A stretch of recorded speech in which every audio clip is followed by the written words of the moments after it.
Hello everyone, good evening. Welcome you all to the day 6 Web Development Essential Batch Feb 2021. Good evening, sir. Good Welcome. evening. So, everybody, please mark your attendance of day 6. As you all know, it is mandatory. And do visit our community websites and register for the course if you haven't till now. So, it is one of the end. We are getting to the end of sessions to do it fast. So, welcome everyone. Good evening, sir. Now over to you. Thank you. Thank you, Umang. So, welcome everyone to the day 6 of the Essentials program. And I really hope now today, after like telling you people for continuous 5 days to learn a little bit of HTML and CSS, I really hope that you have learned a little bit because today we're going to use it, right? So today, I think I explained the agenda for today yesterday only, right? Today we're going to create a simple assignment first, right? Then we'll also learn about event handling, and then we'll move on to the pop-up box, right? If we get that much time in that, right? I'll also show you how to create a pop-up box in JavaScript, right? So I really hope everyone is here, and I really hope that everyone is excited too. Okay, so just give me a yes if everyone is here, so that we can start now. Okay, just give me a cheer, and then we'll start. Okay, are we excited for today's session then, guys? Come on.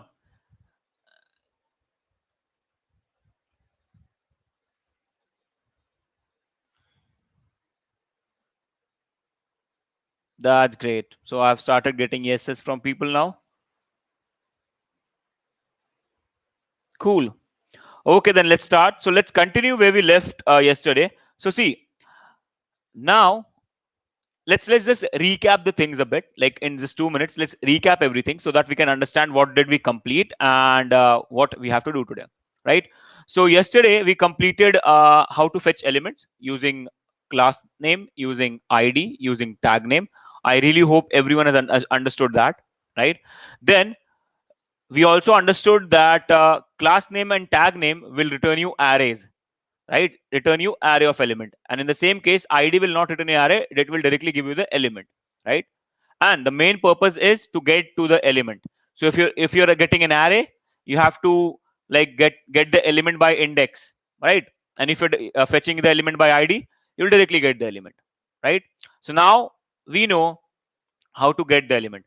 Then we also learned what is inner text and what is inner HTML, right? Inner text can be used to get the text of a particular, get the content, get the textual content between from the like between part of the tag, or we can also put the content there, right? Same case we also had inner HTML. Inner HTML can also be used to get the textual content, but it also helps you to get the HTML content with the textual content, right, of the element. And then you can also use it to put the HTML content or textual content in the element using inner HTML, right? Then we learned that we can, after fetching element, we can also work with its properties, right? So we saw everything, right? We saw we can work with, like, we just created an input box, and we saw that we can work with its type, we can work with its placeholder, we can work with its id, we can work with its value, right? We can work with any property or attribute we want once we have fetched the element. Okay. Neelam is asking, sir, you said that you would say a history on day 5. Yes, actually, I told that if we get time, right? So, like, that is just what you call an explanation, a kind of story, right? About like how these things started working, all the software and computers, right? So, if we get time, we'll definitely do that. It's just a story, like, it's a really good thing, right? To know actually. But yeah, if we get time, we'll definitely do that, right? Because we don't have that much time. Like, we also have to do a lot of coding, right? We have to understand JavaScript. So yes, definitely. If we get time, Neelam, I'm going to explain everything. Okay, guys. So should we start now? Okay.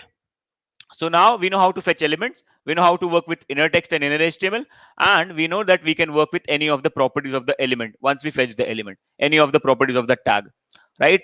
So now we're going to make use of everything. But before moving on, there is one thing that we have to learn in the next 5 minutes. That is,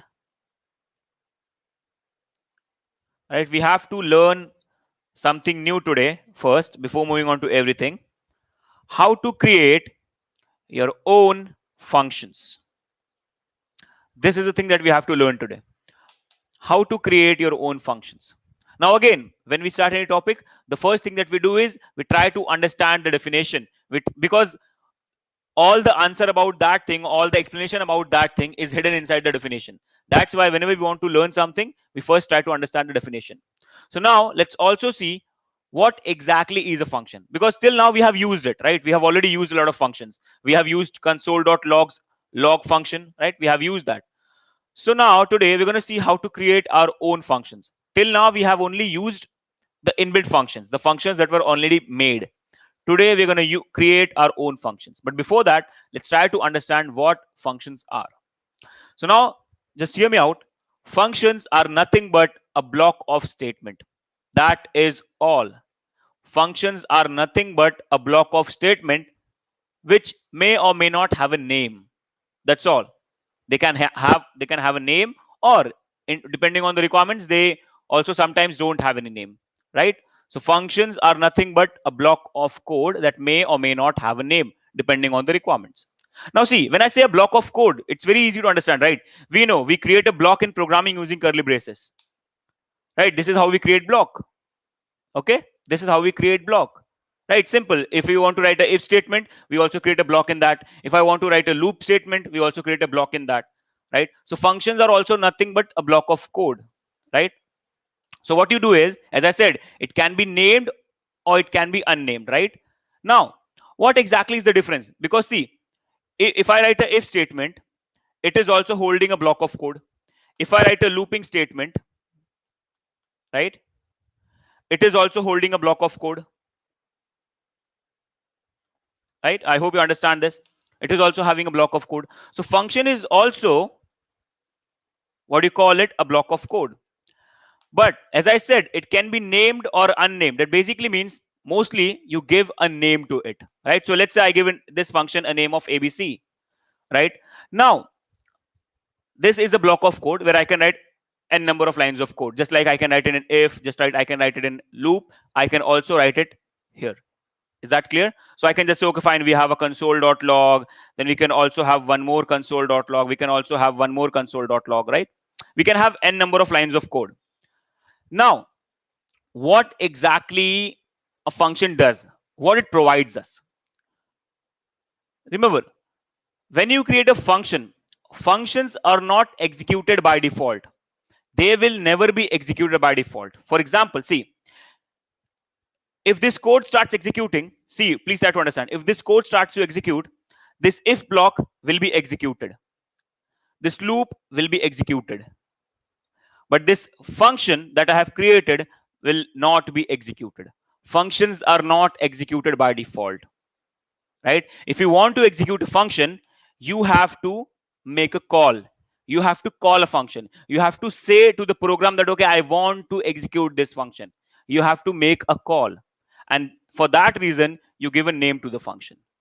Now, when you create a function, always remember, whenever you're creating a function, you always have to apply a parenthesis, or you can also say rounded brackets after the name, and then you can go for the blocks. So this is how you exactly create a function. This is how you exactly create a function. A name, then rounded brackets, or you can also call them parenthesis, and then block of code, and in between your code. Now remember, this code will be not be executed by default. It will be there, but it will not be executed like a if or else block or a loop or anything, right? It will not be executed. Always try, like always remember this. Okay. Now let's remove this first. All of this that we don't need, all the code that we don't need. Okay. Now, as I said, this will not be executed by default. So what if I want to execute this? So basically, you have to make a call. And by making a call, I mean, you just have to write the name of the function and the parenthesis. And that's it, semicolon, if it is needed in a particular programming language, right? And that's it. This is how you call a function. Now, when this block will be executed, this whole code will be executed. That is how it works, right? Now, you will ask, okay, fine. If I want to execute these 3 lines of code, why I'm creating a function and then calling it? It is actually increasing the number of lines of code, right? Then why I'm creating it? I can directly write the 3 lines. It will still be executed. So now you have to understand what benefit does a function provide. The benefit that this function provides is you can call a function multiple times, n number of times. So now in this case, I called it 3 times. And now this set of code will be executed 3 times. That basically means I wrote the code only once and I got to execute it 3 times. I can also execute it 500 times. I can also execute in 500 different places. That's what function does. When you feel there is a code, there are 4 lines of code or 5 lines of code that you're going to need a lot of times in your program, then instead of writing it again and again in your program everywhere, what you can do is you can create a function and give it a name. And then whenever you need it, you can just call it and that code will be executed there. So it basically is decreasing your lines of code. It is helping you to reuse a code again and again. That is the benefit of functions. Okay. Okay, Jyoti is asking, sir, like, can we start a function? Like, can we call a function before creating the function? Yes, you can do that. Yes, we can do that. But now, see, remember, always remember, always remember this. It depends on the language again, right? It depends on the language, and also it depends on whether you're working with an object-oriented program or a normal function-oriented program. So yes, we can do that. For your question, yes, we can do that. But again, it depends on language to language. Always remember this. Okay, is that cleared? Is that cleared, everyone? Now, yes, I am showing you example, Tejas, so don't worry. I am going to show you example. Today is all about functions. Today you're going to see the examples of functions only again and again. So don't worry. You're going to see the examples again and again, because today we're going to work with functions a lot. So now let's try to see. So let's give it a good name now instead of ABC. No, but I really hope that you understood the concept, right? It's just a block of code that you may or may not give a name depending on the requirements, right? And then whenever you need it, you can call it, and it helps you to reuse your code. That's the most important part. So is that cleared, guys? Is that cleared? Is the concept of functions cleared? It's a block of code that helps you to get reusability of code. That's all. That is all. Now there is something more to it, but we'll understand it in the, like, what you call, after some time. Let's first try to understand the basic functionality. Is this cleared? Okay, cool. Now let's give it a good name instead of ABC. So let's give it a name of print name, something like this. I gave it a name of print name. This function, like, I just decided that this function will print names for me. Okay. So now what I'll do is I'll just say console.log. So this is the most very important NASA calculation. That is console.log hello JavaScript, something like that. Okay, cool. So very important function here. Okay. Now what I'm going to do is I'm going to call this function, and that is, now first I'll show you that functions are not called by default. First I'll show you that. So see, all codes are commented. This is the only code that is active. That basically means it should be executed, right? But it will not be executed because it's a creation of function. And again, remember, you don't have to put a semicolon here. If you put that there, it will be ended there only. So don't put a semicolon here. Okay, always remember this. If it is a continuous thing, never put a semicolon, right? And again, one more thing I forgot to tell you. When you create a function, you have to start with a function keyword. When you're writing client-side JavaScript, when you're writing basic JavaScript, you have to put a function keyword when you're creating a function. So it's very important. Okay, always remember this. So this is how you create functions. Function, the name of the function, the parenthesis, and the block, and then whatever code you want to write. This is how you create a function.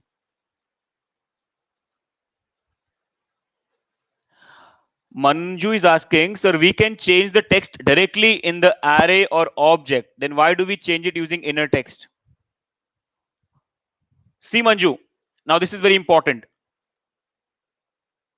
First of all, you have to make it clear, like, what is your array holding? Is your array holding normal strings, or is your array holding elements? Can you tell me that? Is your array holding HTML elements, or is your array holding normal string? Till the time I'm completing the function part, can you tell me that? What exactly is your array holding, so that I can explain the answer to, like, properly to you? Okay, guys, so this is how you create functions. And now let's try to execute this page, and I'll show you that it is not executed by default.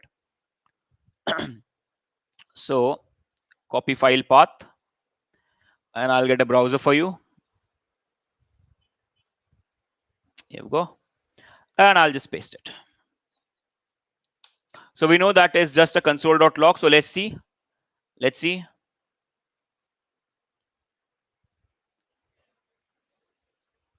Console. See, nothing is there in the console because the function is only getting created. It is not getting called.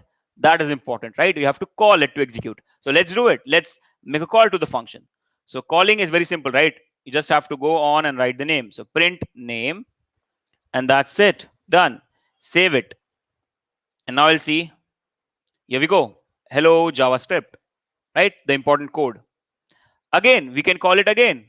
Not a problem at all. 2 times, 3 times, 4 times. See, I'm calling it 4 times. I should get hello JavaScript 4 times. That basically means the code inside the function is going to be executed 4 times. Let's see. Here we go. That's simple, right? Is this cleared, everyone? Guys, is this cleared? Are we cleared with this? Are we cleared, everyone? Okay. Now, let's understand one more thing about functions now. Okay. One of the very important things again in a function. You can also have parameters in function, right? You can also have parameters in function. Now, what are parameters in function? So now parameters are a function, like parameters in a function are nothing but variables which help a function to get a value from outside, which help a function to get data from the place where it is getting called. Parameters in a function are nothing but variable, are nothing but what? Variable, which helps the function to get data from where the function is getting called. Okay, now Saurabh has a very good question. There is no return type in JS function. Yes, see, when you create variables, you're not specifying any types, right? Depending on the data, the type changes. Exactly in the function also, it is not having any return type. But when you return something, it internally the return type will be decided as well. You don't have to mention any return type in JavaScript. Is that clear, Saurabh? So if you return an say only for guys who know functions, right? If you return an integer or a string, internally the return type of the function will change, just like for the variable. Okay, is that clear?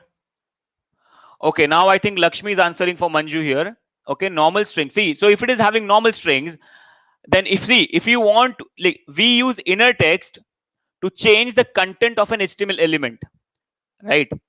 And if the array is holding normal string, that basically means array is not at all related to your HTML, right? If your array is holding normal strings, and if you have any HTML elements, that basically means your array is not at all related to the HTML elements. So you say now, if we change the data in the array, how will the HTML element will change?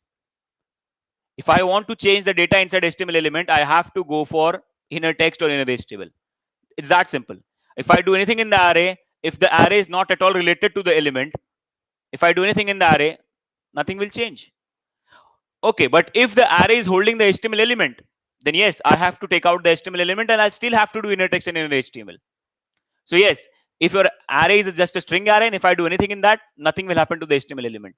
Very simple, because they are not at all related. And if the array is holding HTML elements, still I have to get the element and I have to perform inner text or inner HTML if I have to change the content. Is that cleared?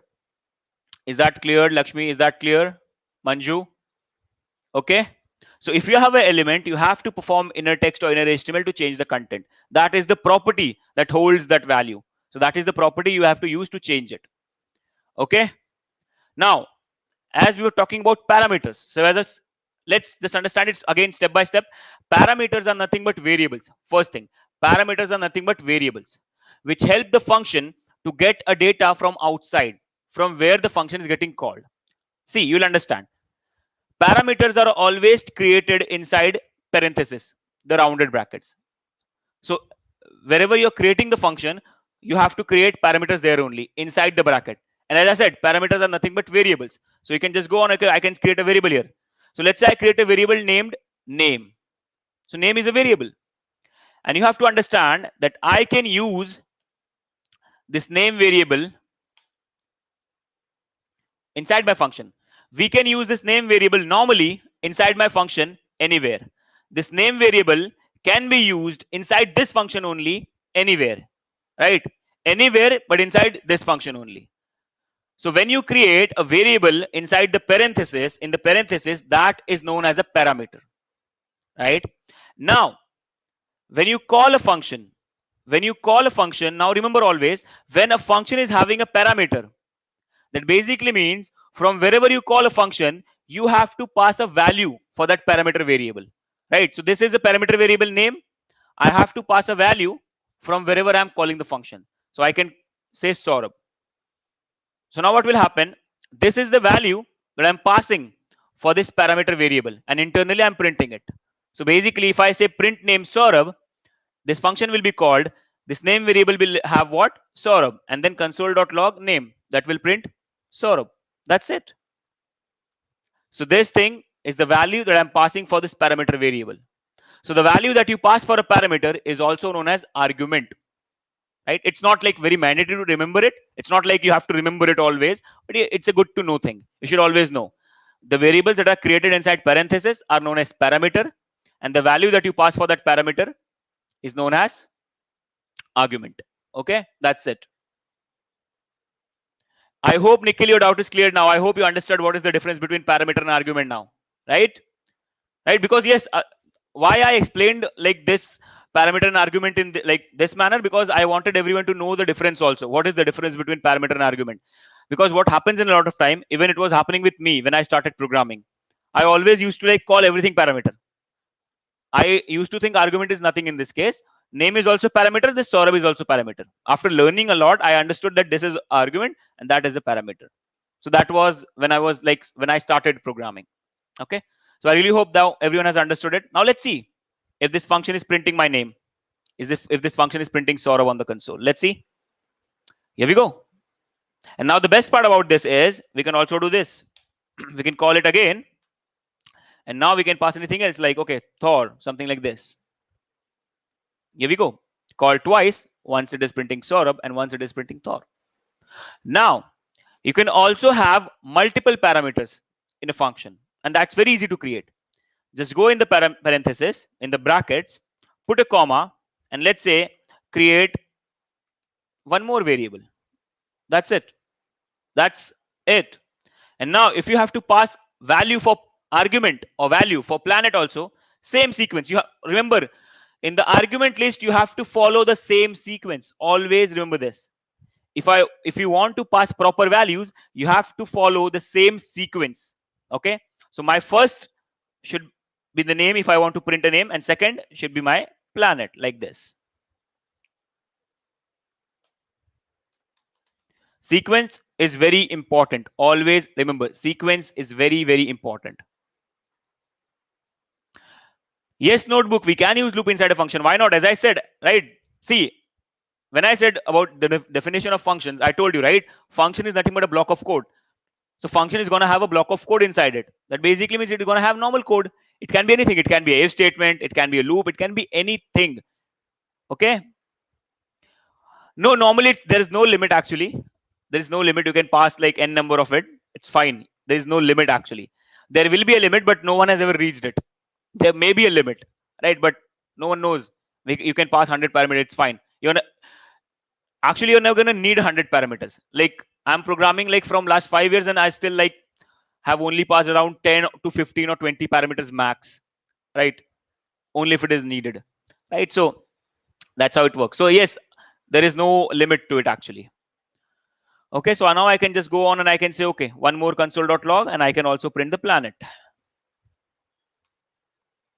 Or we can also go inside this in this console.log only, and I can say planet. It's fine. Console.log accepts to print two things at once. Save it. See, Saurabh Earth, Thor Asgard. Now, if you properly focus here, see, as I said, this log is also a function, but it's a function that is already created. We are not creating it. It's a function that is already created. We are just calling it. So you tell me now, what is this then? What is this? Can we say that we are passing arguments to the log function that is created somewhere? Can we say that we are passing arguments to the log function? Come on, guys, tell me. Can we say that? We're actually passing arguments to the log function.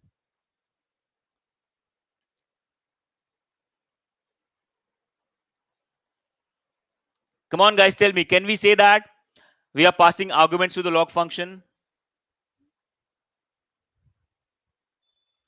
because log is also inbuilt function, right? And we are calling it and we are passing two values in that. That basically means log is also somewhere and we are passing argument to it. That's it. That's it. That's how it is working. Okay, so that's great. Okay, now the last thing about the functions for now, the last thing, okay, actually not last, second last, that functions also can return data. Now see, this is very important. Please try to understand this very carefully because this is very important. A lot of people get confused in this. Okay, Rohit is saying no. Rohit, actually it's yes, we are actually passing. It's not like we can say we are doing that, we are passing arguments actually, Rohit. Okay, so we are passing arguments actually, we cannot say no in that. Okay, is that clear, Rohit? Okay, now another important thing, as I was saying, functions can also return data. Now by that I mean, let's see, what I'll do is I'll just comment all of this out. I'll create one more function, right? I'll create one more function. I'll say function, let's say add, right? Very simple function, very simple function, add. And let's say I'm going to pass two numbers in this, so num1, num2.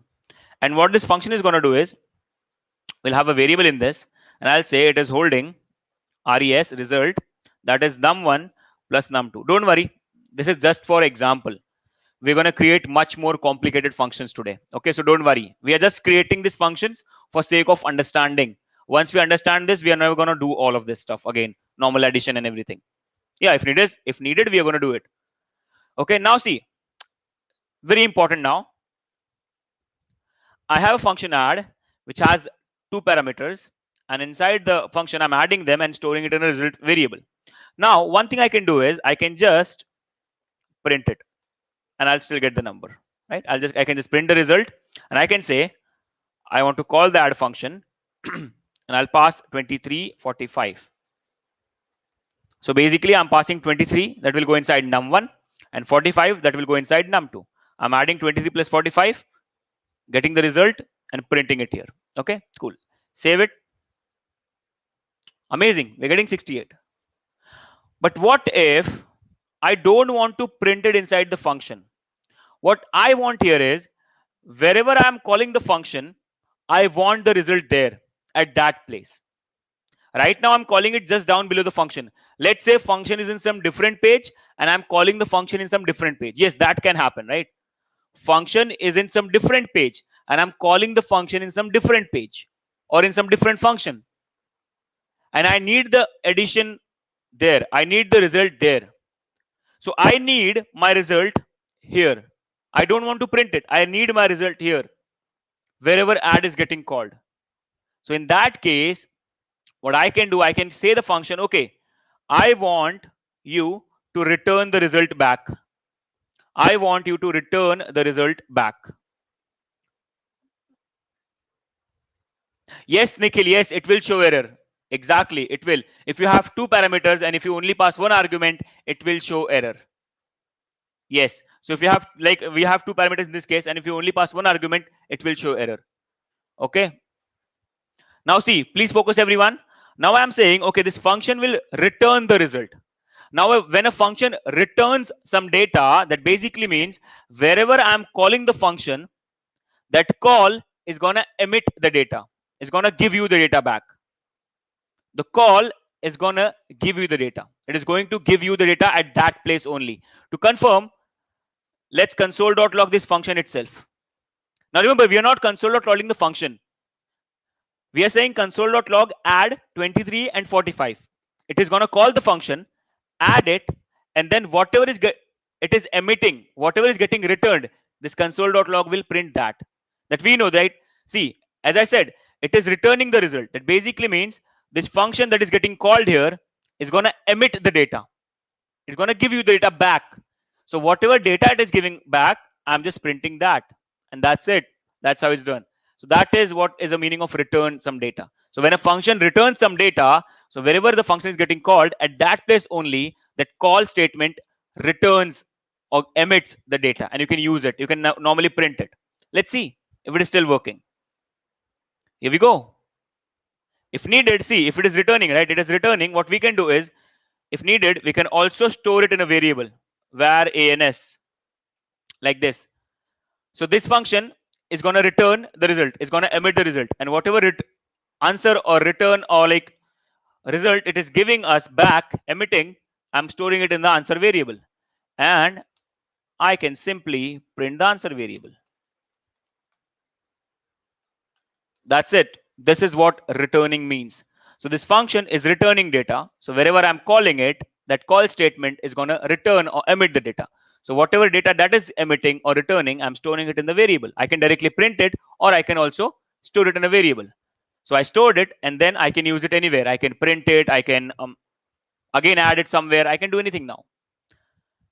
Let's see if it is still fine. Yes, amazing. Okay. Is this cleared, guys? Is this cleared? Is the concept of function clear to you people now? Please tell me. Come on, guys, tell me. Is the concept of functions cleared now? Everyone?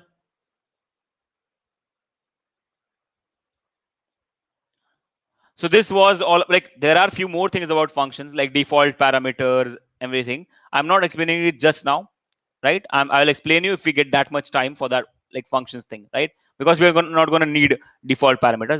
That's why I'm not explaining it. But now you know functions. So if needed, you can go on internet and try to understand what are default parameters, right? Yes, Raghavendra, don't worry. I will show you. Don't worry at all, buddy. Don't worry. If I have told that I'm going to show you, I will show you for sure, right? I remember everything. Don't worry. Okay, so is the functions concept cleared, everyone? Please tell me, guys. Okay, now let's move ahead.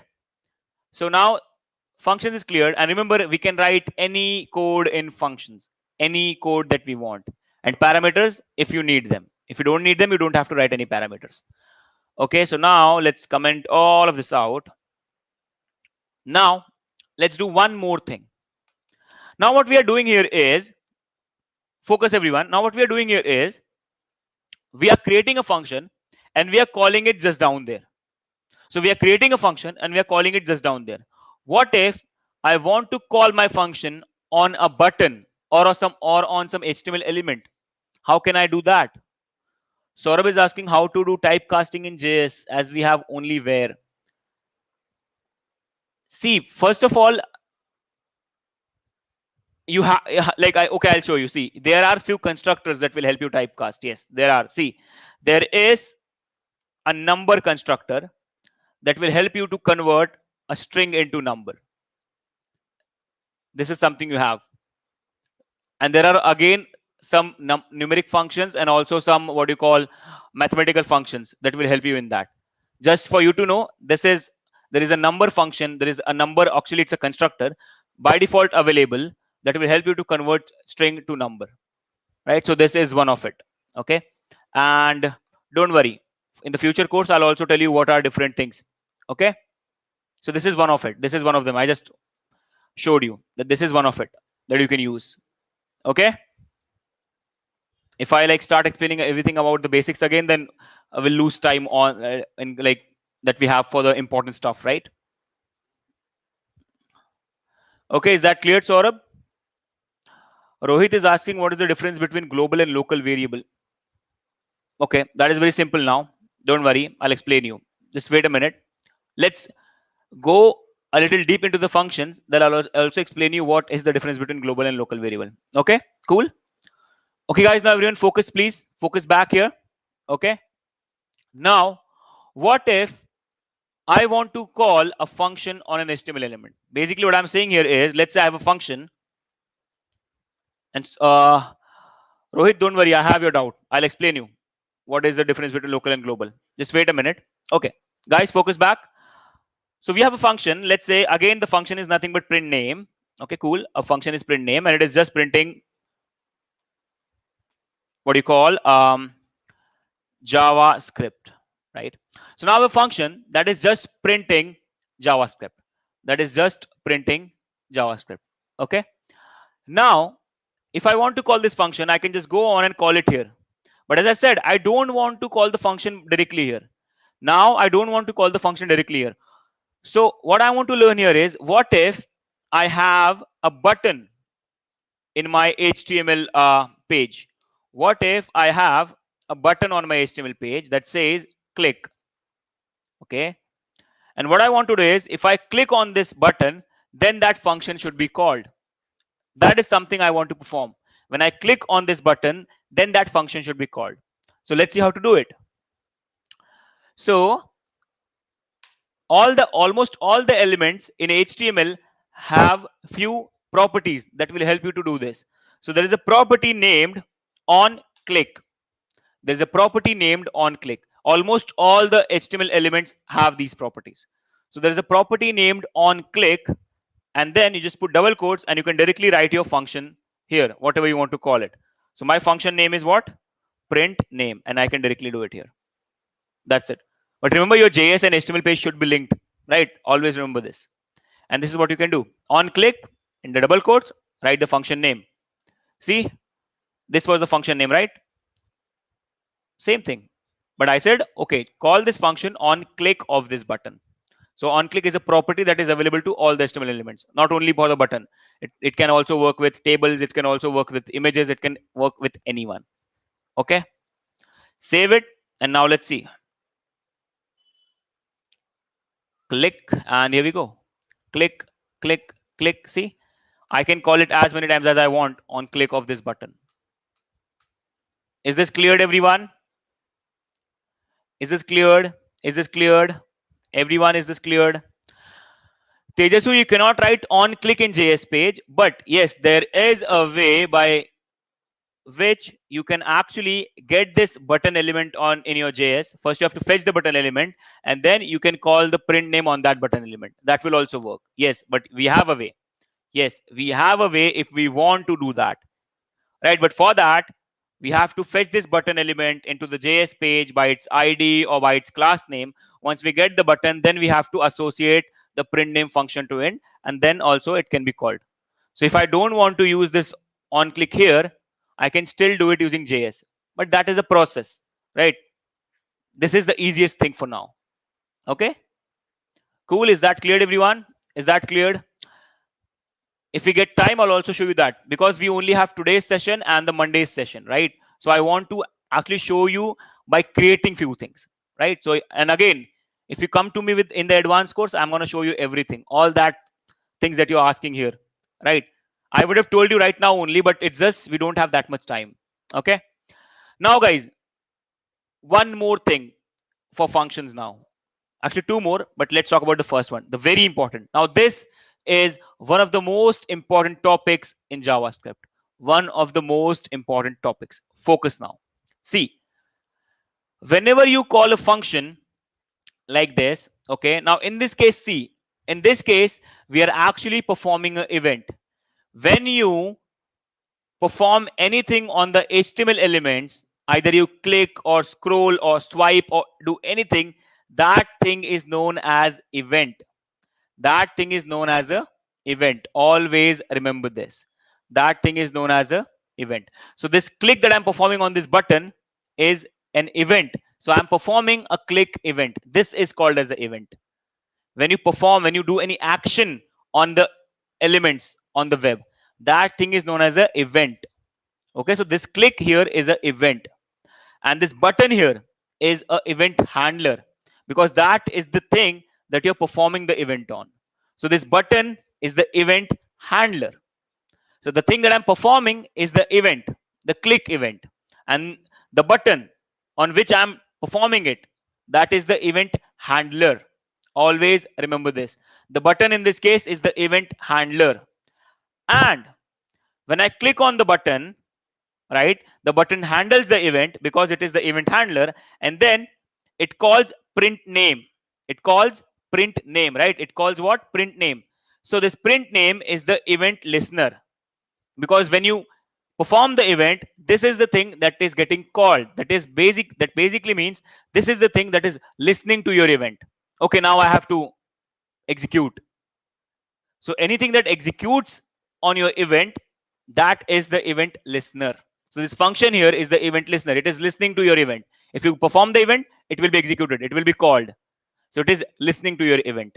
Okay. So whatever you're performing is event on which element you're performing, that element becomes event handler, and the thing that is executed behind the scenes for your event is known as event listener. Is that clear, everyone? Hope you have understood all these three things now, right? So this is the whole concept of event handling. You have three things. So event handling is something that you're performing, right? But in that, these are three parts. You have an event that you're performing, then your event handler, right? That is basically helping you to perform that event, where you're actually performing that event. And then you have an event listener that is listening to your event. When you perform the event, that thing gets called. And this is same everywhere. I'm not talking only about HTML. Even if you're working with Java, Swing, where you're creating desktop applications, anywhere, even if you have a phone, you when you touch, that is also performing an event on which you're performing, that becomes event handler. And the things that are working behind the scenes are nothing but event listeners. That's how this thing works. Is that clear, guys? I hope it is now. Okay. So this is the whole part. Now, another important thing. When you perform an event, I think it's again everywhere, in every technology actually. When you perform an event, there is a inbuilt object that is generated for that event. There is what you call a object generated internally for that event, especially for that event, and that is always available as an argument wherever you're calling that function in the listener. That is almost always available in the listener as an argument. So you can just call it. In JavaScript, that object the name of that object is event object. That the name of the object is event object. So whenever you perform an event, this object is internally generated, and it is always available as a argument in the listener function. This is always available as a, always remember that it will always be the first argument. Always remember this.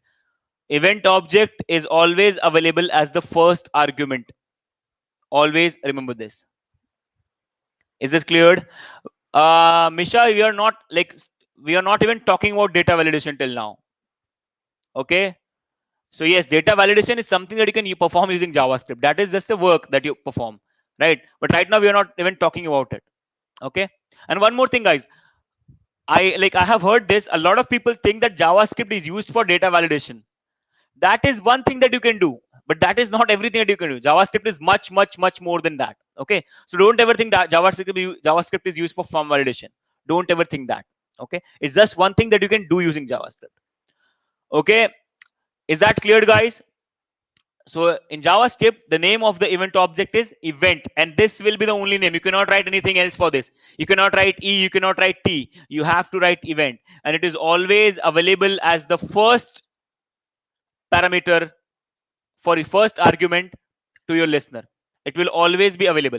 Now it's up to you if you want to use it or not. If I don't want to use it, I will never write it. If I want to use this event object, I have to just write it down there in the listener function, in the function that I'm calling as the first parameter. I just have to write it there. That's all. And the name should be event only, nothing else. Right? So whenever you perform an event, this object is generated internally. Right?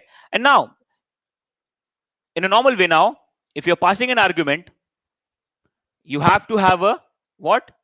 A parameter where you will store that, right? So now parameter can be, you can name anything. You can name anything to the parameter. I can write E or V or B or my name, anything. Not a problem at all. I can name my parameter anything, because the data from that event object will be copied to this, right? That is the argument. Event object is the argument that will be copied to this variable, parameter variable that I'm creating. So I can name it anything. I can name it EV. It's up to me. So let's say I name it EV. So now basically what will happen, this whole event object data that is inside that event object will be passed to this EV variable. That basically means this EV will also become what? The event object, right? Just like this. See, if I am passing 23 as the argument in this num1, what is the value of num1 then? 23. Simple. I'm passing the whole event object from here. That will get inside this EV. So this EV is also the event object now. I can use it as the event object. Is that clear to everyone? Now the question is, what is an event object and how to use it, and what are the advantages of it? What are the uses of it? But don't worry about it. Have we understood what is the event object? right? At least now we know that it is something that gets generated internally every time you perform an event. And if you want to use it, you can. If you don't want to use it, you don't have to bother about it. In different if you work with Java Swing or Java AWT, there also this concept is there, but there you're forced to use this object. In JavaScript, you're not forced to use this object. It's up to you if you want to use it. But is the concept clear, guys? So always remember, an event object is generated. Now, what is in that event object that I'm talking about this so much? What is in that event object? And why I told you that it is one of the most important things. Yes, Sumit, I am going to console.log it. Yes, that's the whole point, right? I'm going to show you what is in that. That is the point. We have to know what is in that event object. So I have to print EV, right? Because I'm getting inside EV. So first I'll tell you, because you can see it on console, but you will not understand it. It has a lot of things. So I'll just tell you what it holds. Event object holds a lot of properties. Now we know that object hold properties, right? So event object holds a lot of properties. What is in that properties? You have the timing when you perform the event. You have the element where you perform the event. You have the screen XY axis where you perform the event, right? You have the page XY axis where you perform the event. You have all the information related to it in that event object. You have all the information related to that event. Everything, the XY axis of the screen, what was the element, what class that element was having, what was the timing of the event, what ID was that element having, right? Everything about that event, you'll have it inside it in the event object. So when you perform the event, this object is generated and it holds everything related to that event. Everything, literally everything. That's why this is so helpful. We're going to use it a lot. It holds everything. Is that cleared, guys? Is that cleared? Let's see. I'm just going to show you. Let's see. Save it. Let's click. Oh, undefined. I think I didn't save the HTML page. Let me save it, the HTML page as well. Save it. Here we go. Click and see. It is a mouse event. It is telling me it is the event is a mouse event. See, you have everything. Now, don't talk about the properties. Even I don't know all the properties here because you have a lot of properties. See, you have a lot of properties. But I'll tell you whatever I know. I'll tell you whatever I basically use. Right now, I'm not going to explain you about this. What do you call this? Bubbles and everything. That is just a concept that we have. See, this is the screen XY axis. You have it. See, client X, client Y. This is the screen XY axis, right? Then see, you have this page X, page Y. That is the document XY axis. Only the white space XY axis. And see, you have also have the path. How do we reach to that button? Like you clicked on the button. What is the parent of the button? Body. What is the parent of the body? HTML. What is the parent of the HTML document? Something like that. What is the parent of the document? Window. Like the whole DOM tree. So from wherever you have performed the event, from that till the last parent. So we have each and every information, the path. See, you can also have the screen X, screen Y. Everything. See, what was the type? Click. What was the target? Button. And then inside target, you have again a lot of properties. See, what was the URL for the page on which the button was present, right? See, what were the children of button? In this case, it was nothing. So it also tells what were the children inside that element. For the button, we don't have any children, right? We don't have anything inside the button. We don't have any childrens for the button. That's why there's no children in the button. But let's say if I'm clicking on a div which has a children, in that case, I can also get the children of that target element. So is that cleared? I'm going to use few of this to show you a lot of things. Don't worry. But is that clear? That's what I was saying. It holds the whole information related to the event handler, related to the event, right? Everything about it. Is that cleared, everyone? Is that cleared now? Please tell me, guys, is it cleared now? Is it clear to everyone?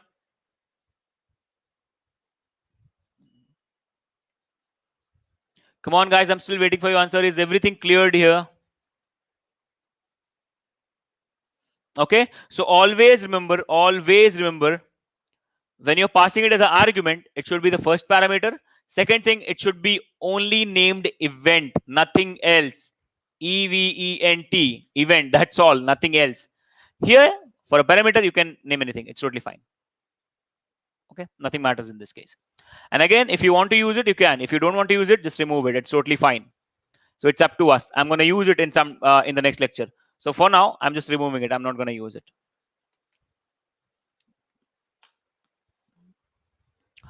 So is this cleared, guys? Is this cleared, everyone? Are we cleared with all of this? So are we cleared with functions now? Are we cleared with functions? Are we cleared with parameters? Are we cleared with arguments? Are we cleared with calling functions using HTML elements? And are we cleared with the whole event handling part? You tell me that, so that we can move ahead to the actual things now.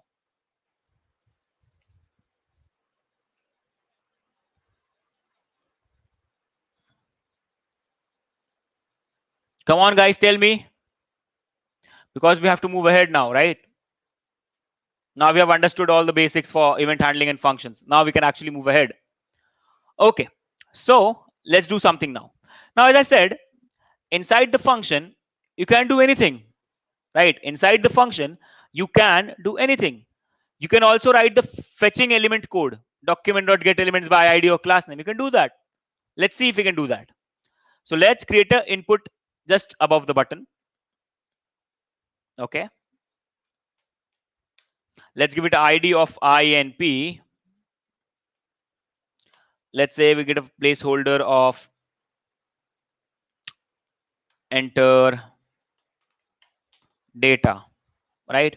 And let's say we give it a type of text. Simple, very normal. Cool. A button and a text box. Let's see if we have it. Here we go. A text box and also a button. Now this button is calling a print name function. Right now, don't worry about the name. Let's just say there is a print name function, right? This is the function. Now, just the way I was writing the code to fetch the elements, right? This was the code I was writing to fetch the elements, right? This was the code, right? Each and everything was the code that I was writing to fetch the elements. But I was writing it directly. That was doing is, what was that doing is, it was executing everything on the load. So fetching of the elements was also executing on the load of the page, because I wrote it directly. Simple, right? I was writing the fetching element code directly. So whatever I write directly, it will be executed on the load of the page. Now what I'm going to do is, the fetching element code, I'm going to write it inside the function, right?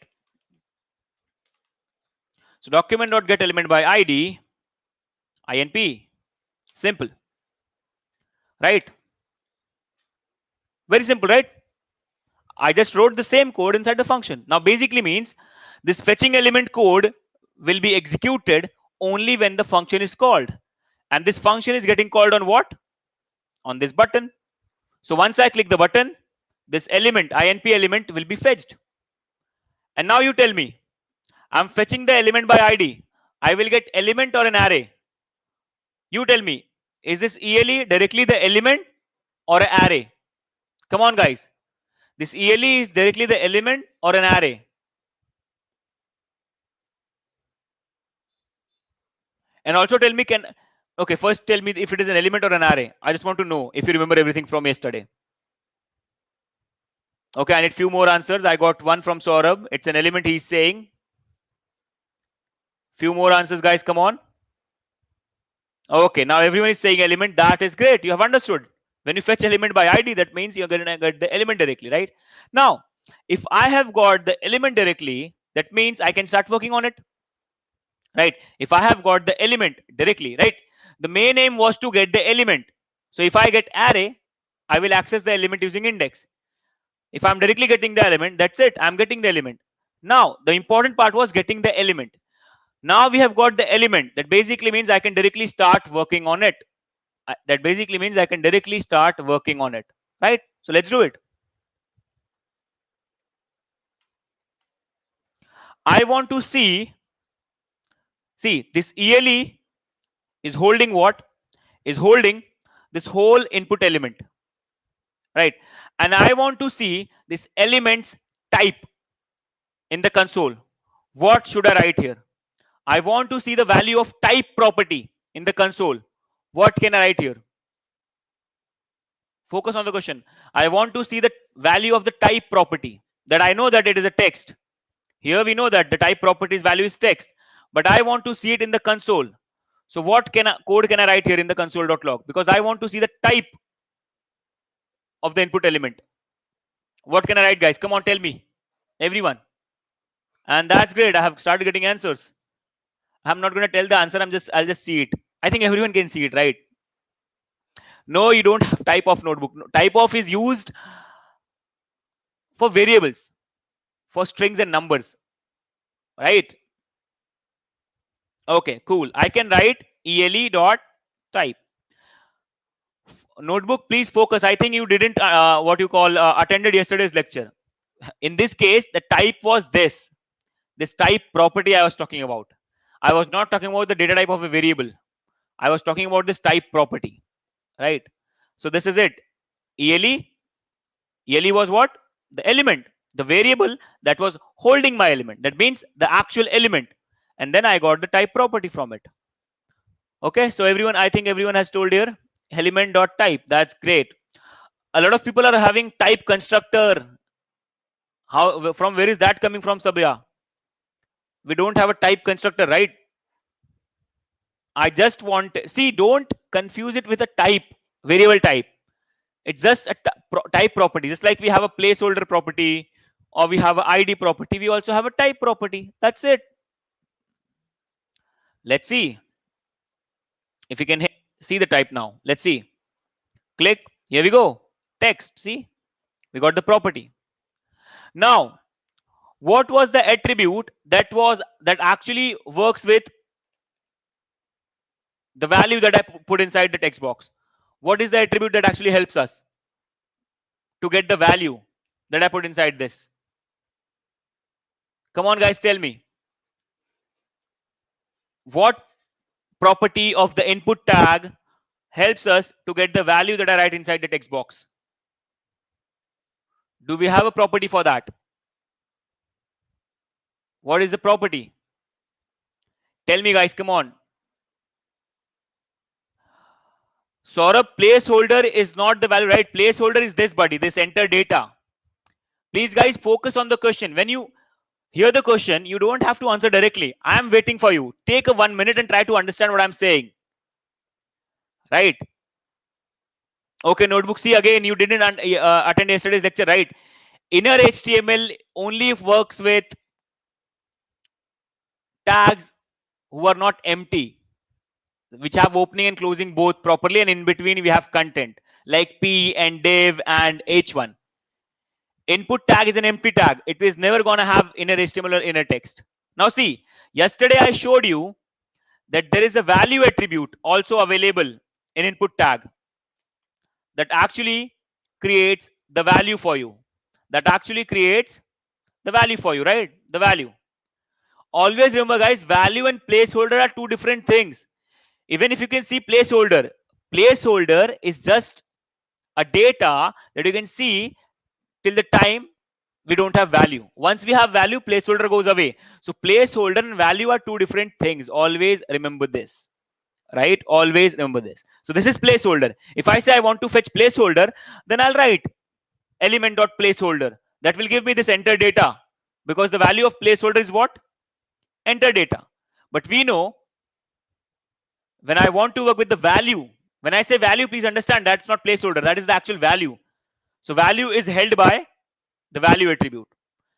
Now remember, even if we don't write this attribute, it is still there internally. Always remember, even if you don't write an attribute or a property for the tag in your HTML document, you can still work with that property in JavaScript, because it is always there for the tag.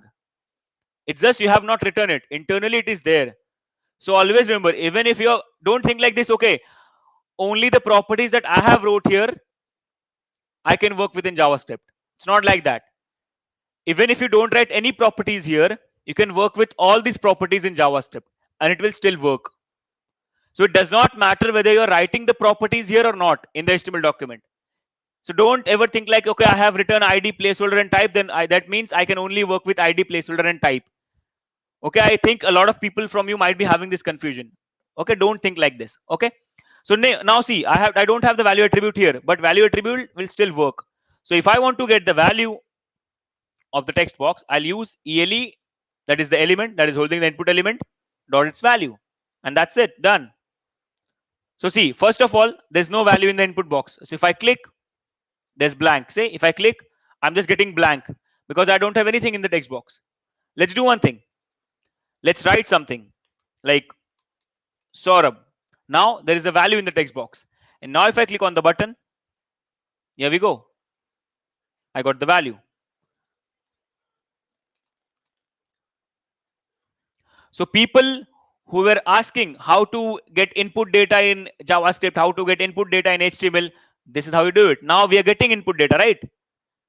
We're getting the data. Now we know how to get the data from the text box, right? So a lot of people from you are asking this in the first and second lecture, where we actually didn't know anything about this, right? Now we know how JavaScript works. Now we know what are functions. So all these things were required to reach to this level where we can actually extract the input box's value, right? So this is all these things very first important to learn to reach to this level. Okay, so this is how you work. And now it's up to you. You can, if you want, you can store this variable. You can store this in a variable like var name. It's up to you. So I stored the ele dot value in a variable named name, and then I can use this name variable now. Pretty simple, right? So first I got the element. I stored the element in ele. Then I said ele dot value. I want to get the ele dot value, so I got the text box's value, and I stored that in the name variable. And now I can use that name variable anywhere. Is this clear to everyone? Guys, please tell me, is this cleared? If you see it properly, it's not even confusing, right? So is this clear to everyone? You guys tell me so that we can move ahead now.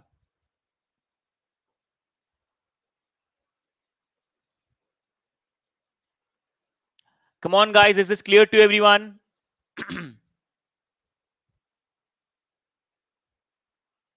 That is great. Tejasu, this is how you do it, right? Tejasu is asking, how can I fetch details of people who filled form in a website? This is how you do it. But instead of one text box, you will be having 10 text box, 5 text boxes. That's it. But this is the way. You have to fetch all the elements. You have to fetch all the input boxes. Then you just have to do dot value for everyone. That's it. Right? So if you try to think, right, this is what it is. I showed you how to get a value from an input box. Now, if you have 5 input boxes, you can do the same things. First, fetch all the 5 boxes. Document.get elements by id input 1, document.get element by id input 2, document.get element by id input 3. Once you have got the element, just you have to do element.value for everyone, and you'll get the value. That's how it works, right? Exactly. You can also work by manipulating the value. It's totally up to you. Exactly. Once you have got the value, do with anything. It's up to you, right? Do anything with it. It's totally fine. Now, as I said, everything is a getter and setter here, right? Now see, if I was using ele.value, I was getting the value. If I just do okay equals to Thor, what will happen? Now the value will be setted. Firstly, we were getting the value. We were just extracting the value. Now we are setting it. I hope you understand this. This is something that we are doing from last 2 days, right? If I just use value, I will get the value. But if I assign something to it, I'm setting the value. As I told you yesterday, everything is a getter and setter here. You can use the same thing to fetch the data or fetch the things and also to set the things. You just have to apply equals to. That's all. That is all. Is that clear? Tejas, see, this is the same computer. Now what you see, I'll just explain you, Tejas, your question. See, once you have got data in JavaScript, now you can use JavaScript to call the server and send data there. First, you use JavaScript to extract data from the input fields. and then you call the server and send the data to there using JavaScript only. Is that clear, Tejasu? That is what you do. You only asked about extracting data from input boxes, right? So you can use JavaScript for that. And again, you can also use JavaScript to send that data that you have got from input boxes to the server. That's it. And now, wherever you're sending in the server, wherever whatever language is stored on that server, in that you also have to write once you get the data what you have to do. So it's just different programming languages handling data. That's all. That's all, Tejasu. You need databases, Priyanka. See, people don't get confused. In this case, I am just extracting values. That's all. I'm just getting values from text box, right? If I want to store it somewhere, I have to do something, right? If I want to store it in an Excel sheet, if I want to store it in a database, I still have to do something, right? Don't connect database to HTML pages. Database is a place where you store data, right? But that's fine. It's just a beginner's doubt. A lot of people, when you start learning, you get confused. So don't get confused. JavaScript is just a medium in this case. It will extract the data for you. And now you can use JavaScript to send the data to the server, where again there will be another programming language that is handling that data and storing it into the database. So database will be used to store data. Yes, Tejasu, but that is not we are going to do now, right now. Okay. Yes, why not? Why not, Tejasu? We can do everything. We can do everything that your people are talking here, but not right now. Okay, because we still have a lot of things to learn here. Okay, Tejasu? Cool. Now let's move ahead, guys. Let's focus on this thing now. Now I was telling you, right? We can also set this. Let's see if we can do that. Now there is no data in it. Now I'll not even write anything. What I'll do is I'll just click. See, the value is settled. So always remember, you're going to use same thing to get the data and also to set the data. It's just in which side of equal to you're using it. If you want to fetch it, just write ELE.value. If you want to set it, ELE.value equals to anything that you want. That's it. Is this cleared, guys? Is this cleared? Now let's create a very simple, very simple assignment. Very simple assignment. Okay. What are we going to do? See now. What we are going to do here? What we will do is we have got the element. Now we're not going to work with its type. We're going to work with, sorry, we're not going to work with its value. We're going to work with its type. So just like we can fetch the type, right? If I write this, I can fetch the type. I can see what type it has. If I assign something to it, I can change the type. And let's say I want to change the type to password. So now if I click, this function will be called, and this function will change the input box's type from text to password. Remember, I can use ele.type to fetch the type, and if I just say equals to something else, I can also set the type. Now see, this is something that I'm repeating again and again because I want people to understand that everything here is getter and setter. You can get the data, you can also set the data. I hope this thing is clear, and I really hope that now I don't have to explain this to you every time I write something like this, right? You guys tell me, please. Do I have to explain this getter and setter part again and again now? Can I stop explaining this? That everything can be used to get data and set data. Now can you understand if I write equal to something, that means I'm setting it, and if I don't write like this, if I just write ele.type, I'm trying to get it. Can we understand that? Can we agree upon that? So that I don't have to tell this again and again to you people. You guys tell me. Come on, you guys tell me.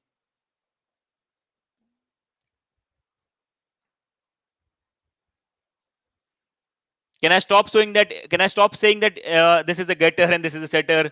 This is something that you can use to get data and set data. Cool. That's amazing. Thank you so much, guys. Let's move ahead now.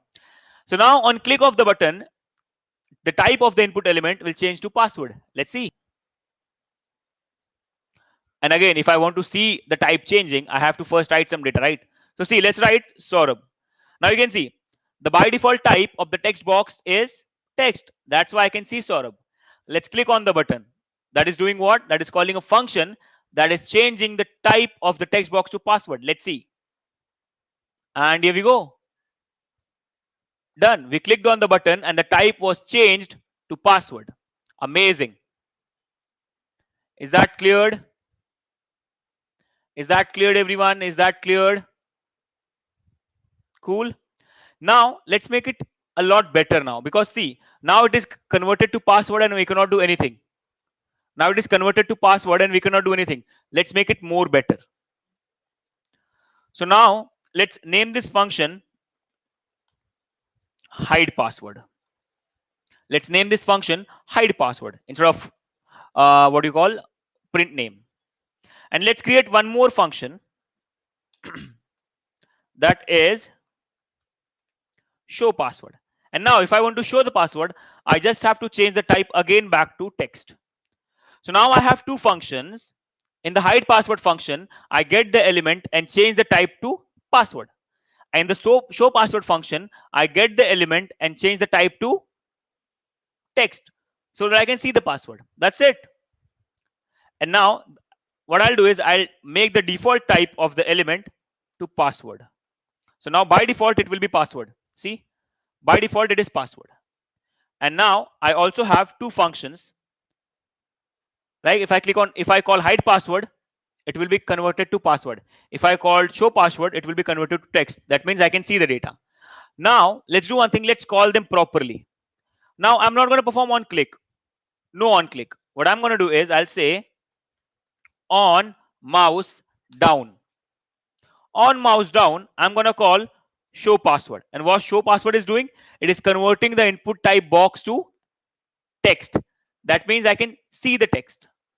And on mouse up, don't worry, I'll explain you what are these on mouse up, on mouse down. On mouse up, I'm going to do hide password. So on mouse down is the event that is performed when you click the mouse and keep it clicked. You're not leaving it. What is click? You click and leave it. Click and leave it. That is click, right? Mouse down is what? You click and keep it clicked. You're not leaving it. That is mouse down. And when you leave it, that is mouse up. So now what I'm doing is, when I say mouse down, that means if someone clicks and keep it clicked, I'm going to show the password. I'm going to convert the input type to text. Everyone can see the text. And if someone leaves it, I'm converted to password again by converting the type to password. So that is mouse down, keep it tight, keep it there, keep it clicked, not clicked, keep the mouse down. Remove it, again mouse up, that is hide password. Let's see, save it, go there, and also instead of click, let's write show. Just instead of click, that's it. So now let's write something. So it's a very important password. No one can see it now. See now, I'm going to make it clicked. Sorry, pressed. Click, see. And I have it clicked. Don't worry. Trust me, guys. I'm not lying. I have it clicked. And now I leave it hidden. Clicked, show. Not clicked, actually. Click is clicking and like click is pressing and removing. This is the half part of click. I have pressed it. And so down, up. So the feature, right? You have seen it on a lot of websites, right? This is how the show password feature is made. Instead of button, you have I or something like that. But this is how the show password feature is made. Right? Is that clear, everyone? Is that clear, everyone? Is that clear to everyone now? Please tell me, guys. Is this clear to everyone? So this is how the show password feature is made. So this is one feature that I wanted to show you today, how it is made.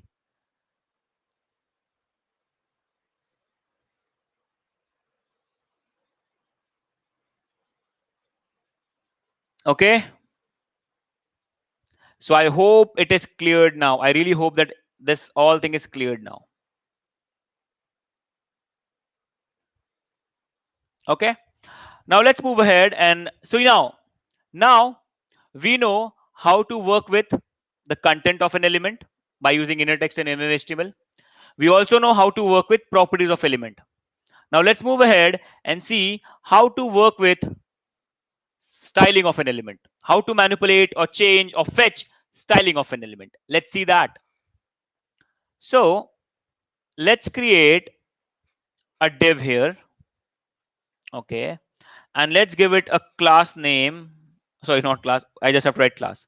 Class of box. something like this. Okay. And okay, we already have a CSS. I'll just change this to box. That's it. So now this is the CSS that will be applied in box. So I have a div. Now we should have a red box there. Here we go. We have it. But I really hope now everyone has understood how to work with content, and everyone has also understood how to work with properties. Guys, please tell me. If you are cleared, just write in the chat, cleared with properties and content. That's it. Just write this in the chat. Are we cleared? Are you cleared with working with content and also working with properties? Can you get the content and change the content? Can you get the properties and change the properties? Are we cleared with that? Because now we're going to work with styling. We're going to actually change or fetch or manipulate styling. The third thing, right? We had three things to change, right? We can do three things using JavaScript. We can work with content, we can work with properties, and we can work with CSS. So now we have worked with content, we have worked with properties, and now we are working with CSS. Let's see. You can say that we have covered a lot of JavaScript. Okay. Now let's move ahead and let's create a button down here. A very basic button. Just say click.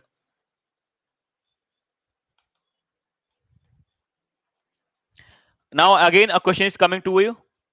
I'm creating one more function. Let's say the function in this case is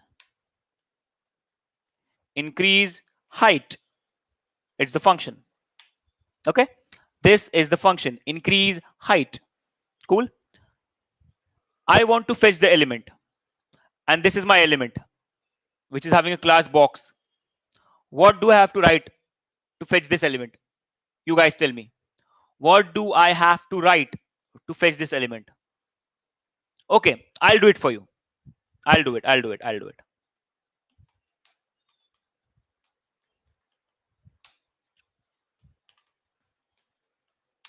Get elements by class name, right? Get elements by class name because it is having class. Right? Simple. We are fetching elements using class now because we had a class. We didn't have any ID. We had a class. Right?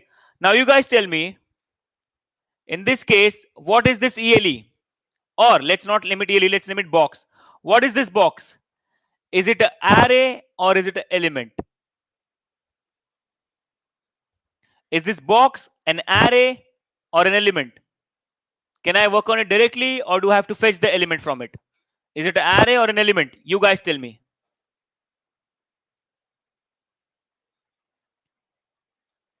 Okay, I'm getting answers now. And that is amazing. Everyone is saying array. That is really amazing because this was using class name. That means that box is an array that is only holding one element in this case because we are only having one element with the class box, right? That means this box variable is an array which is only holding one element. That means if I want the element,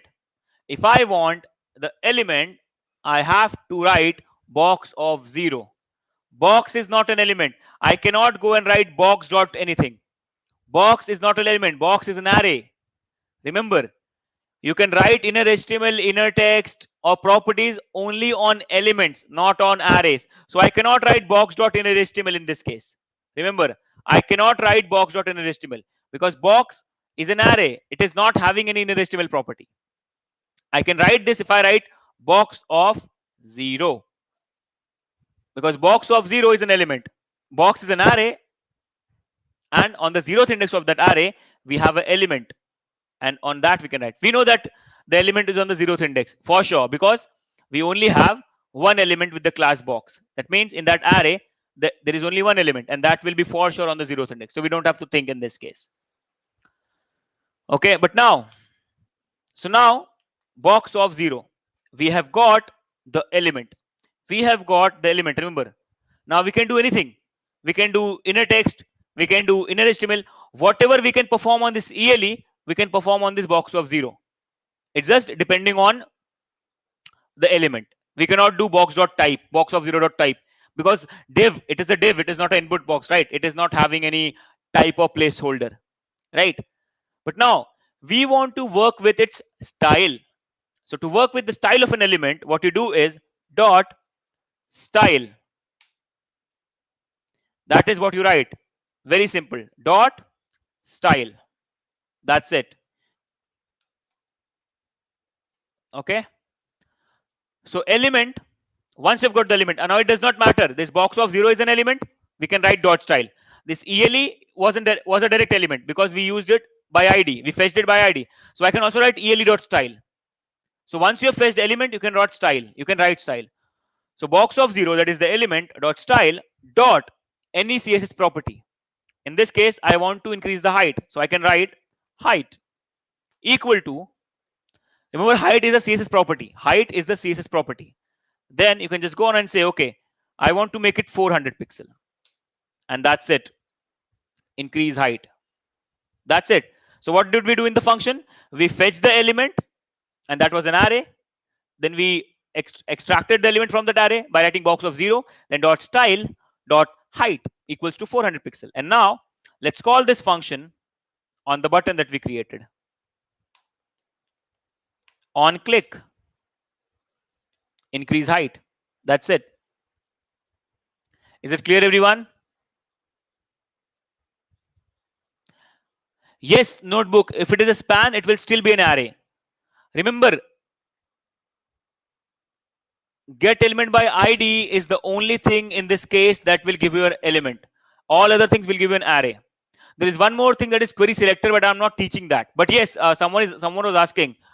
Ravinder is asking what is better, query selector or get element by ID. I personally prefer get element by ID, but you can also go with query selector. It's totally fine. I personally prefer. See, in this case, nothing is better. Both are doing same things. It's again your personal preference. I personally prefer get elements by ID and get elements by class name. I don't use query selector at all, right? Because I don't want to like use that hash and dot everywhere. That's why I don't go for query selector. But it's again up to the people. It's your personal preference. You can use anything, whatever works for you, whatever is good for you. Yes, Tejasu, we can do that. We can make everything with JavaScript, but that will be a whole lot of JavaScript. Write JavaScript only when it is required. Otherwise, if it is working with CSS, go for CSS, right? So don't try to do everything with JavaScript. Okay, but yes, for your question, the answer is yes, we can do everything with JavaScript, but you should not do that because it takes a lot of load. JavaScript is a scripting language. It takes a lot of memory from your computer. So if you can work out something without JavaScript, do it without JavaScript, right? Do only those things that can be only done in JavaScript. Okay, is that clear, Tejasu? Okay, now so on click of this button, I'm calling the increase height function. That will do what? That will fetch the element and increase its heights to 400 pixel. Let's see if it is working. Save it. Now I'm going to click on this button. Let's see. Click. And here we go. The height is increased. Amazing. Is this cleared, everyone? Is this cleared, everyone? Please tell me, guys, is this clear to everyone now? See, if I click, that's it, 400 pixel. We can do one more amazing thing here. See what I'm going to do. Let's see. Okay, let's see. What is the by default height? Akash is saying no. What is your doubt, Akash? Is it not clear to you? Okay, guys, let's see. Let's see now. See, by default, the height is 200 pixel. Okay, we know. By default, we have given it, right? So we know. By default, the height is 200 pixel. What do you want me to repeat, Akash? What is your confusion? Tell me. Tell me. What is your confusion? Akash, what is your confusion? You came just now or you have attended the whole lecture? First, tell me that so that I can understand that you have like understood the previous things.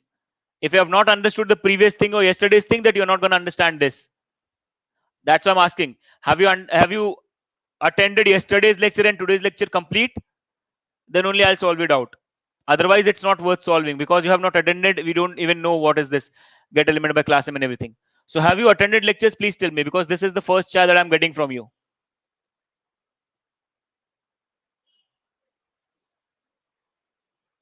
Tell me, Akash.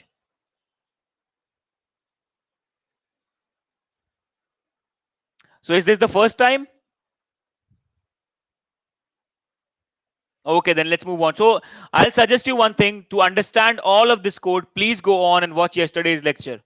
Just watch batch 1 day 5, right? Just go on and watch batch 1 day 5. Okay, you attended.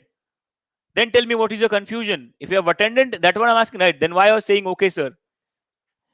If you're attendant, tell me what is your doubt. What is your confusion?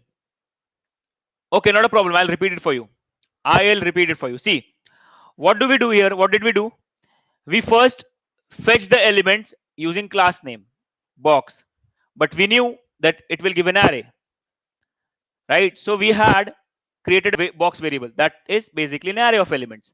In that array, we have only one element. That basically means I can access it by box of 0. So we got the element, and I then what I did, dot style. When you want to work with CSS, dot you just have to write dot style dot any CSS property. Always remember this, guys. When you people want to work with CSS, you just have to write first you have to fetch the element. Once you have got the element, dot style is important, and dot any CSS property, height, weight, background color, up to you, and then equal to the value. Now, what I was doing here was, now we know that the height of the box by default is 200 pixels. When the page loads, the height is 200 pixels, right? So guys, please see what I'm trying to do here. I create a variable. I create a variable named height, right? I just create a variable named height and store 200 in that. I created a variable named height and stored 200 in that. And now what I do is,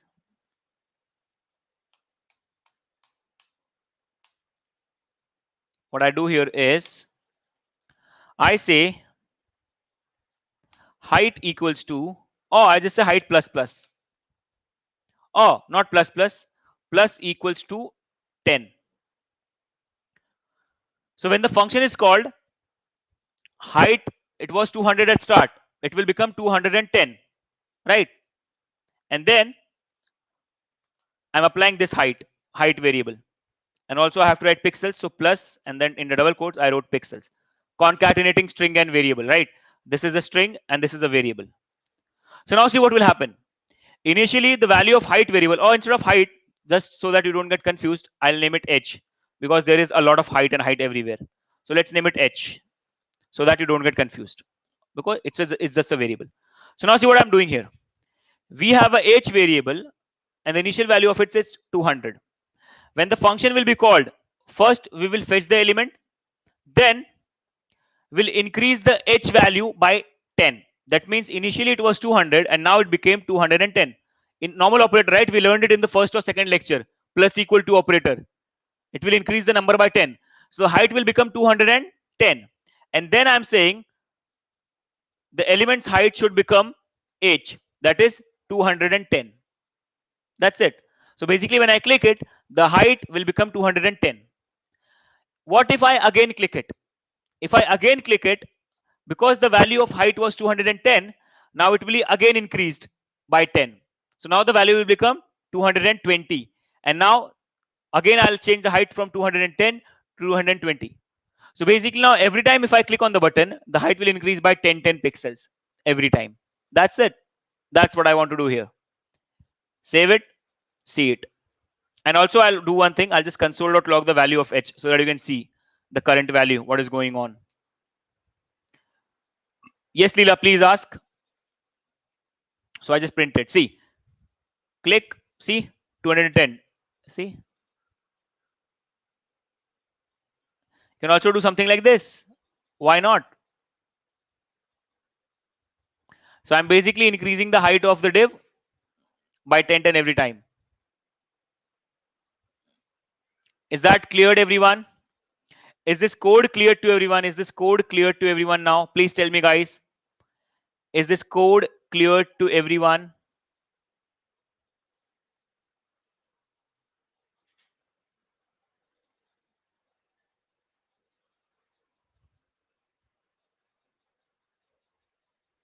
Okay.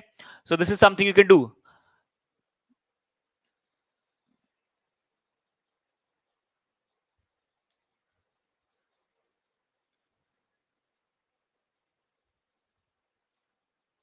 So I really hope that everyone is cleared. So We'll stop the today's session for now because we don't have time to create pop-up. If we start doing it, it will at least take 15 to 20 minutes.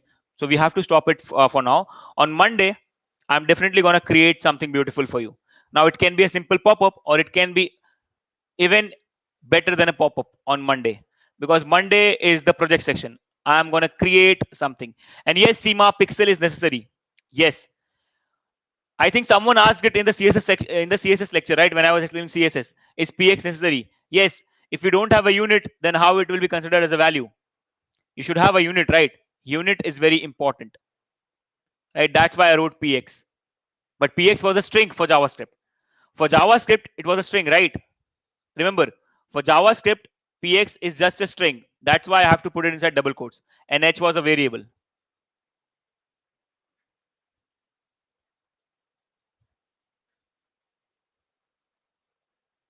Is that clear, everyone? Ajit is asking what is the difference between let and var.